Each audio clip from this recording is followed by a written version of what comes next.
Halo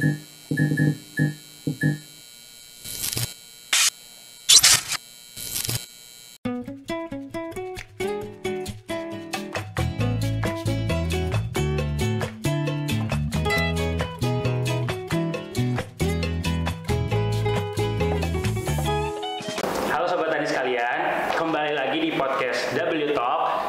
Kali ini bersama saya Virgiawan akan menemani Sobat Tani sekalian dalam podcast dengan materi Perkenalkan Produkmu Melalui Label. Hari ini saya ditemani oleh Pak Kresno Sugiarto dari Divisi Pasca Panen Pengolahan Daging dan Bacar. Apa kabar Pak Kresno? Ya, baik, terima kasih. Pertama-tama saya mau nanya sih Pak Kresno, sebenarnya label kemasan itu tuh apa sih?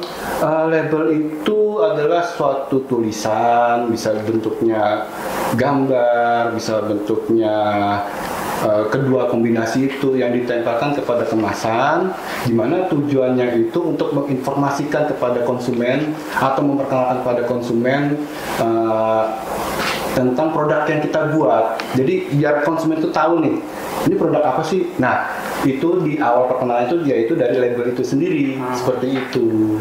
Oh, kalau untuk pembuatan label itu sendiri ada aturannya gitu? Oh, pastinya ada. Jadi ada pertama itu aturan yang pertama yaitu tentang bahasa nih Sobat Tani nih. Bahasa tuh karena kita tinggal di Indonesia dan produk kita jualkan itu di Indonesia, berarti untuk bahasa tuh wajib menggunakan bahasa Indonesia dan dengan huruf Latin. Nggak boleh tuh namanya pakai bahasa Jawa, pakai bahasa Sunda, nggak boleh. Jadi harus wajib menggunakan bahasa Indonesia. Tujuannya apa? Yaitu tadi karena bahasa persatuan kita itu bahasa Indonesia, jadi biar semua orang itu bisa tahu, bisa tersampaikan informasinya apa sih produk kita ini, seperti itu. Terus yang kedua juga dari ukuran tulisan. Nah, itu juga diatur di situ. Ukurannya itu kalau misalkan ukuran dari huruf label itu minimal itu di font Arial sebesar 6. Tapi berbeda lagi kalau misalkan itu ada peringatan-peringatan tertentu yang sekiranya itu butuh perhatian, seperti tentang peringatan alergen maupun misal disusun ya, ada kan ada banyak orang yang beberapa orang kan laktosa intoleran. Nah, itu peringatannya itu agak besar sedikit, minimal itu di Arial di font 12 size-nya 12 seperti itu. Terus yang ketiga itu gambarnya, misalkan nanti kita memperkenalkan produk kita nih di label itu, soal ada gambarnya. Nah, gambar itu tidak boleh mengkaburkan dari tulisan. Jadi jangan sampai gambarnya besar tapi tulisannya kecil sehingga tidak bisa terbaca. Seperti itu aturannya. Oh, berarti hal yang paling penting tadi itu bahasa, gambar, sama ukuran fontnya. Hurufnya, ya. Nah, berarti dari ukuran font itu kita bisa tahu nama produknya ya Pak ya? Iya, betul. Boleh jelasin nggak nama produk itu? Gimana pengaturannya gitu? Untuk nama produknya? Iya. Nama produk itu kan ada dua jenis Mas Fiji. Jadi nama produk itu terdiri dari nama dagang dan nama jenis produknya. Nah, kalau nama dagang itu kita bisa contohkan, misalkan kita jual abon dengan merek apa? Pak Amir, atau enggak? Jangan Pak Amir lah, karena itu terlalu umum.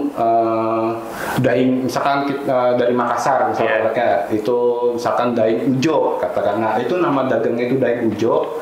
Nama jenis produknya berarti kan abon Daing Ujo, berarti nama jenis produknya itu adalah abon. Seperti itu. Berarti tadi nama produk itu nama produk makanannya, nama merek itu tadi nama dagang. Nama dagang. Tapi ada beberapa syarat nih untuk nama dagang nih. Jadi kita nggak bisa asal sembarangan untuk memberikan nama dagang. Misalnya tadi kan Daing Ujo ya. Nah, itu ada beberapa syarat. Pertama itu nggak boleh bertentangan dengan agama, budaya maupun ras dan suku, itu nggak boleh. Terus kedua, tidak boleh mengambil merek orang. Misalkan Daing Ujo sudah tersertifikat nih di hak mereknya atau di istilahnya dia punya hak merek, dan kita nggak boleh jiplak nih, kan nanti kan bisa menjadi konflik. Seperti boleh nyebut merek nggak? Nah, misalkan seperti mungkin Mas Firdi tahu merek warung makan ayam geprek bensu. Oh iya, tahu. Dan ada saingannya kan itu kan dulu ayam. polemik ya. Nah, ayam geprek bensu, nah itu kemarin tuh terjadi permasalahan di situ. Jadi itu nggak boleh juga.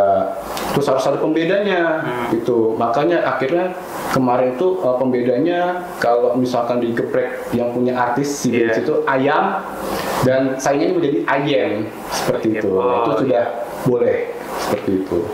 Nah kan tadi kan mungkin sedikit rumit ya mengenai hak cipta tadi ya. Nah kalau izin edar kayak gimana Pak? Nah izin edar itu ada beberapa produk memang yang wajib izin edar. Tapi juga ada beberapa produk juga yang tidak memerlukan izin edar. Jadi gini, saya jelaskan dulu mungkin di pertama ya, izin edar itu dia ada dua. Izin edar yang dikeluarkan oleh BPOM itu sendiri, terus ada izin edar yang dikeluarkan oleh Dinas Kesehatan Kabupaten Kota. Itu biasanya bentuknya PIRT. Nah, yang membedakan itu apa? Yang membedakan itu kalau izin BPOM itu biasanya produknya itu produk beku yang dari pihak produsennya itu mengklaim bahwa dia itu masa kadaluarsa itu lebih dari 7 hari, bisa berbulan-bulan, dan itu proses produksinya itu secara massal. Nah itu wajib menggunakan BPOM. Tetapi kalau misalkan produk-produk kering seperti abon, terus produk-produk olahan seperti unggas tapi kering, ikan, itu cukup di PIRT aja. Jadi cukup ngurusnya ke Dinkes. Tapi saya mohon maaf, masih ada, saya belum jelaskan juga produk-produk selain tadi produk yang lebih dari 7 hari masa kadaluarsanya, itu ada beberapa produk yang diatur oleh SNI itu harus izin BPOM walaupun dia bentuknya kering, seperti kopi, terus coklat itu, terus ada minyak. Kalau minyak goreng itu kan karena dia fortifikasi juga dia harus ada izin dari BPOM. Terus ada makanan kaleng sama air minum. Air minum dalam kemasan itu juga harus izin dari BPOM, seperti itu. Oh berarti kan dari izin edar itu bersinggungan juga dengan kadaluarsa ya? Iya. Nah kalau masa kadaluarsa itu gimana? Pengaturannya? Aturan penulisannya ya? Jadi aturan penulisan itu masa kadaluarsa itu tetap harus dicetak di label yang harus bisa mudah dilihat. Tapi kalau misalkan ada beberapa aturan ketika di label itu kecil, dalam artian tulisan tidak muat, itu nanti bisa dikasih keterangan bahwa masa kadaluarsa lihat di atas bagian label. Nanti kan itu biasa kalau di susu itu ada itu, Mas Virgi. Jadi di atasnya itu ada cetakan masa kadaluarsanya. Biasanya dia bersandingan dengan namanya kode produksi. Kode produksi. Seperti itu. Berarti itu wajib ya Pak ya? Wajib. Karena itu informasi bagi konsumen, biar bagaimana tahu ini layak dikonsumsi atau enggak, sampai kapan, seperti itu. Nah, tadi kan disinggung kode produksi ya. Kalau kode produksi itu untuk apa sih? Kode produksi itu gini, kasusnya seperti contoh ketika misalkan ada suatu produk yang gagal tapi sudah masuk ke pasaran. Nah, misalkan produk gagal itu bisa dilihat, oh ini kode produksinya kapan? Biasanya gini, kalau kode produksi itu biasanya dia bentuknya itu biasanya kalau di perusahaan itu dia nomor batch sama waktu melakukan produksi itu. Jadi ketika misalkan produk itu gagal atau misalkan sekiranya ada yang keracunan di masyarakat, jadi satu batch itu, satu mesin dalam satu waktu itu dilihat kode produksinya, oh ini ternyata di kode produksi yang tanggal sekian, jam sekian, di mesin sekian, itu ditarik semua dari pasaran dan dianalisa. Nah itu tujuannya seperti itu untuk kode produksi. Jadinya kalau misalkan dibilang wajib apa enggak, wajib. Karena kita bisa menelusuri barang yang cacat lah kalau di pasaran, seperti itu. Berarti dari kode produksi tadi, berarti komposisi juga penting dicantumkan ya Pak? Penting juga, komposisi itu juga penting. Itu cara karena biar konsumen tahu nih, ada kita sebagai muslim juga biar tahu bahwa jadi komposisi ini ada nggak nih yang haram buat kaum muslim seperti itu. Biasanya kan di situ dicantumkan. Jadi kalau untuk aturan penulisannya biasanya itu bahan baku itu ditulis paling pertama tuh. Misalkan kita ngomonginnya daging ya. Misalkan daging suatu produk itu, misalkan daging, mohon maaf, misalnya daging bakso, daging babi. Nah itu harus dicantumkan babi berapa persen untuk bahan bakunya. Nanti kita ditambah juga bahan tambahan pangannya seperti apa, apakah dia menggunakan pengenyal atau penstabil dari babi, itu juga harus dituliskan. Jadi di situ udah ada peringatannya nih, seperti itu. Terus kedua juga untuk BTP-BTP-nya atau bahan tambahan pangannya itu juga harus dicantumkan juga, walaupun ada BTP ikutan, bahan tambahan pangan ikutan, itu juga harus dicantumkan seperti itu. Jadi nggak boleh kita tidak mencantumkan bahan-bahan yang kita gunakan. Seperti itu. Misalkan gini, mungkin ini ada pertanyaan dari Sobat Tani juga. Misalkan kalau air yang kita gunakan dalam selama proses, apakah itu perlu dicantumkan? Menurut Mas Firgi gimana? Mungkin perlu kalau dalam jumlah yang besar mungkin ya. Iya, benar, perlu. Jadi kalau misalkan kita membuat sarden atau enggak daging kaleng, kita ada tambahan sedikit saus, itu kan biasanya saus kan bikinnya dari tambahan air juga. Nah itu juga harus dicantumkan airnya. Tetapi kalau misalkan selama proses itu air itu menguap hilang, itu sebenarnya boleh sih, boleh tidak dicantumkan. Seperti itu. Kalau misalnya Pak, kan kalau di blender kadang butuh air sedikit ya, biar mudah blendernya. Itu perlu dicantumkan nggak Pak? Kalau misalkan selama proses sampai bahan produk jadinya dia menguap airnya, itu nggak apa-apa tidak dicantumkan. Tetapi kalau misalkan di produk akhir itu dia ada airnya, mengandung air, nah itu harus dicantumkan seperti itu. Berarti di label tadi juga perlu dicantumkan berat bersih juga gitu? Iya, pastinya. Jadi berat bersih itu, kalau kita ngomongin berat bersih itu ada empat jenis. Jadi produk kita, agak awkward. Produk itu kan ada 3 jenis. Pertama produk yang berbentuk padat, terus kedua ada produk yang berbentuk cair, terus ada ketiga itu produk yang berbentuk semi padat, biasanya itu kayak pasta seperti itu, dan juga biasanya produk yang dalam bentuknya biji-bijian. Nah itu untuk penulisan atau pencantuman berat bersihnya itu berbeda-beda. Misalkan produk kita adalah padat, misalkan misalkan kayak bakso kan padat. Jadi di situ berat bersihnya itu satuannya itu adalah gram. Terus kedua kalau misalkan kita produknya dalam bentuk cair, itu biasanya kita liter atau enggak mililiter. Kalau misalkan semi padat itu bisa seperti apa Pak? Misalkan seperti pasta, seperti atau enggak seperti apa ya? Kalau misalkan semi padat itu mungkin kalau itu mozzarella. Mozzarella. Ya, itu kan biasa kan agak-agak semi padat. Itu bisa dicantumkan dalam bentuk gram maupun dalam bentuk mililiter atau dalam bentuk cair. Tapi bagaimana kalau misalkan dalam bentuk biji? Kalau bentuk biji itu berbeda. Dia tetap dalam bentuk gram, tapi satuannya itu dihitung per biji. Misalkan per biji. Iya, misalkan kita punya permen di kemasan sekunder itu isinya 5. Misalkan 5 permen, itu misalkan satu permennya itu isinya 10. Berarti di situ berat bersih kan 10 kali 5 di gram. Di dalam kurung add 10 seperti itu. Berarti untuk ukuran yang biji-bijian tadi harus seragam ya Pak? Seragam, tapi kalau misalkan memang nggak seragam mungkin ditambah kurang lebih aja. Kurang lebih sekian, seperti itu. Berarti selain tadi nama produk, kode produksi, tanggal kadaluarsa, itu tuh selain hal itu yang tadi disebutkan, ada hal-hal lain nggak yang wajib dicantumkan di label? Itu satu lagi tuh tadi kan izin udah, kadaluarsa sudah, kode produksi sudah, berat bersih sudah, kode produksi sudah. Ada lagi sebenarnya ada 3 sebenarnya. ada namanya itu kehalalan. Nah, itu halal itu wajib dicantumkan. Kalau misalkan dia sudah mendapatkan sertifikat halal dari BPJBH seperti itu. Terus kedua itu yang perlu ada selanjutnya yang perlu ada bukan yang kedua ya, karena tadi sudah beberapa. Selanjutnya itu yang perlu ada itu alamat produsen. Nah, itu biasanya harus dicantumkan. Produsennya itu harus untuk aturan pencantumannya biasanya itu nama PT itu koma nama kota atau kabupaten, kode pos, baru strip Indonesia. Seperti itu.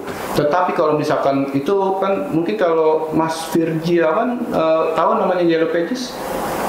Yellow Pages nggak tahu? Buku dulu ada kita di tahun 90-an itu dulu ada, kalau nggak seperti zaman sekarang ya, dulu kan kita ada namanya buku dari Telkom, jadi seluruh nomor telepon perusahaan orang itu ada dalam satu buku.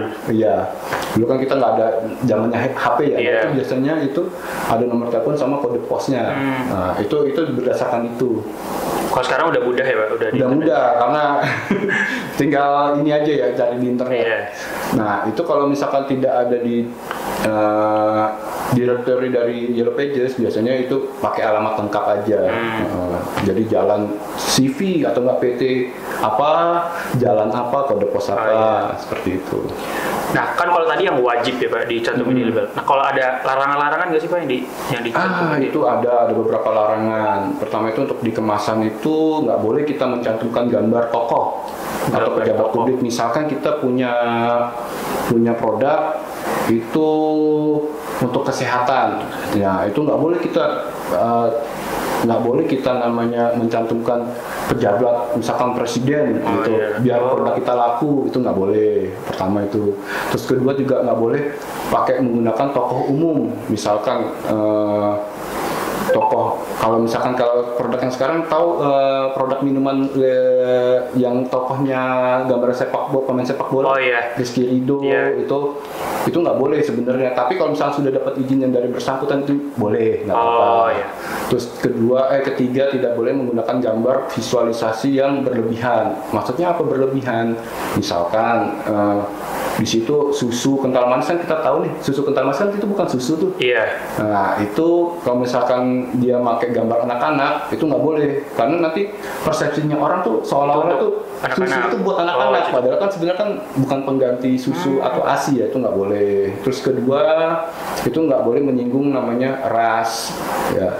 Jadi ras, agama, suku tuh nggak boleh. Misalkan kita punya produk daging, ya ini mohon maaf, misalkan daging dari sapi Bali, nah itu nggak boleh tuh, daging sapi dari Bali adalah yang terenak, itu nggak boleh. Nggak boleh. Atau nggak, misalkan kita punya produk kopi, misalkan itu ditanam kopi dari sebuah pulau atau daerah, misalkan dari Kalimantan, kopi Dayak paling terbaik, itu nggak boleh. Ya, terus kedua juga ini nggak boleh juga untuk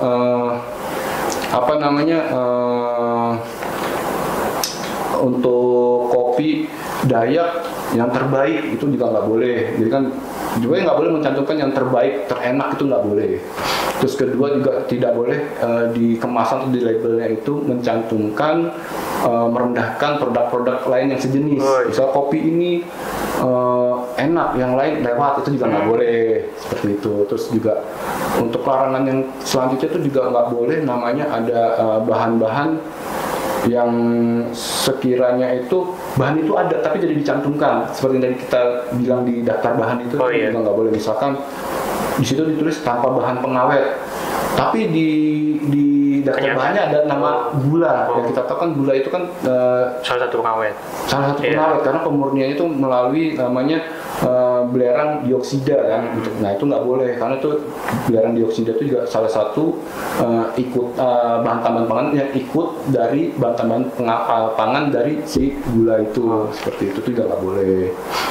Terus nggak boleh juga mengklaim bahwa produk kita adalah produk yang menyehatkan sebagai obat, terus mencerdaskan, mengklaim ya, maksud dan juga memenuhi kebutuhan gizi sehari-hari, itu juga nggak boleh sebenarnya. Seperti itu larangan-larangannya. Untuk urusan marketing itu sebenarnya nggak boleh, Pak? Nggak boleh sebenarnya, iya sebenarnya nggak boleh karena itu udah ada aturannya.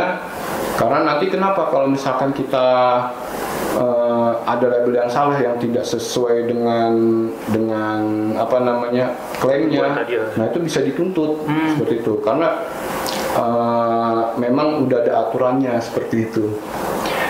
Tadi kan disinggung kalau tokoh umum itu nggak boleh, Pak. Iya. Tapi kalau ada izinnya boleh. Berarti kalau brand ambassador itu sebenarnya boleh.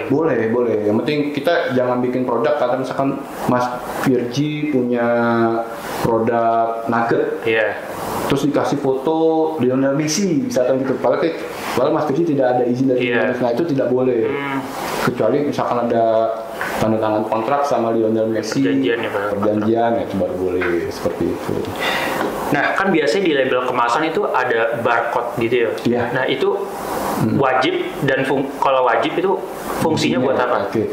Kalau wajib karena itu nanti fungsinya salah satu untuk ke penelusuran bahwa produk ini memang sudah dapat izin edar dari BPOM seperti itu. Jadi apa namanya kemarin saya beberapa kali juga nyoba beberapa produk Mas Virgiawan itu kalau produk-produk yang mempunyai nama atau sudah terkenal ketika saya scan pakai HP itu dia langsung ada MD-nya berapa, izin edar dari BPOM-nya ini terus ada fotonya dan tapi juga tidak sedikit itu ya ini menjadi kesalahan mungkin kurang ketatnya pengawasan ya.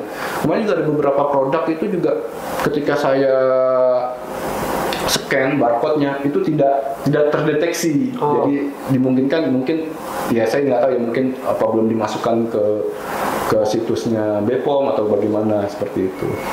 Jadi untuk mencegah pemalsuan aja sih sebenarnya. Berarti kalau dilihat dari pemaparan tadi ya Pak ya, berarti label ini tuh penting banget ya buat suatu produk. Iya, jadi untuk intinya untuk memperkenalkan produk kita kepada konsumen, apa sih produk kita ini isinya seperti apa sih, seperti itu. Mungkin Pak Kresno karena waktu kita terbatas, ada hal yang disampaikan sebagai closing statement. Oke, terkait untuk tema ini mungkin saya ingin menyampaikan closing statement saya yaitu tentang label, bahwa label itu penting. Penting kenapa? Karena tanpa label kita tidak bisa memperkenalkan produk kita nih. Dan jadi kalau misalkan kita pengen produk kita dikenal oleh masyarakat luas, laku dan gampang dijual, kita harus benar-benar memperhatikan label dari kemasan itu sendiri. Terus kedua, label itu juga selain sebagai bahan informasi untuk masyarakat, itu juga bisa juga sebagai tempat promosi seperti itu. Jadi ya benar-benar penting sih label ini. Selain dari proses produksinya itu sendiri ya, jadi harus diperhatikan. Nah, untuk Sobat Tani nih yang ingin belajar tentang labelisasi atau mungkin belajar tentang pengemasan atau pengolahan hasil daging seperti bakso, nugget, abon, burger itu, atau mungkin ada Sobat Tani yang ingin beralih profesi nih, karena gini, beralih profesi sebagai butcher ya. Butcher ini mungkin sebagai informasi aja ke Sobat Tani bahwa butcher ini memang sedang dicari, profesi yang sedang dicari di negara-negara seperti Australia, New Zealand, Amerika, bahkan Kanada. Karena semakin banyak permintaan itu sendiri. Jadi kalau misalkan mau ikut pelatihan bisa ngubungin ke Balai Besar Pelatihan Peternakan Batu. Nanti kita divisi pasca panen pengolahan daging dan butcher bisa memfasilitasi itu semua seperti itu. Oke, tadi kan banyak banget ilmu yang udah disampaikan oleh Pak Kresno.